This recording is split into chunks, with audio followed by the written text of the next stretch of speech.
Quand on parle d'outils numériques, on pense généralement aux tablettes et aux ordinateurs. Le terme peut aussi inclure les différents logiciels qui existent sur chacun de ces outils.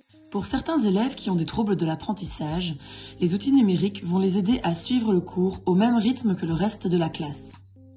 C'est ce qui va parfois leur permettre de réussir leur parcours scolaire en restant dans l'enseignement dit ordinaire. L'objectif de ces outils est de leur permettre d'accéder aux apprentissages en compensant les difficultés liées à leurs troubles, problèmes de lecture, écriture, organisation, concentration, etc.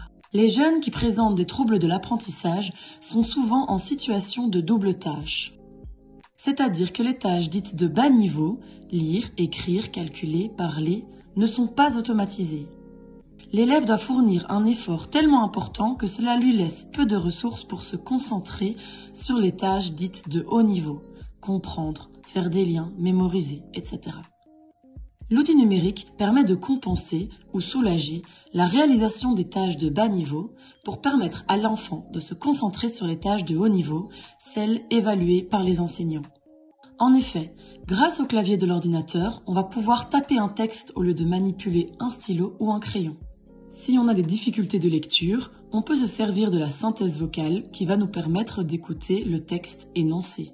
Ou encore, on a les prédicteurs orthographiques, un peu comme ceux qu'on utilise tous les jours sur nos smartphones. Grâce à ces outils, l'élève peut accéder aux apprentissages de manière autonome et en toute équité. L'accent est mis sur ses capacités intellectuelles plutôt que sur les tâches de base et cela lui permet de développer ses compétences.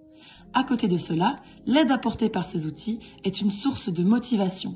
Cela l'encourage à persévérer et réussir. Pour en savoir plus, n'hésitez pas à consulter notre site internet www.apeda.be.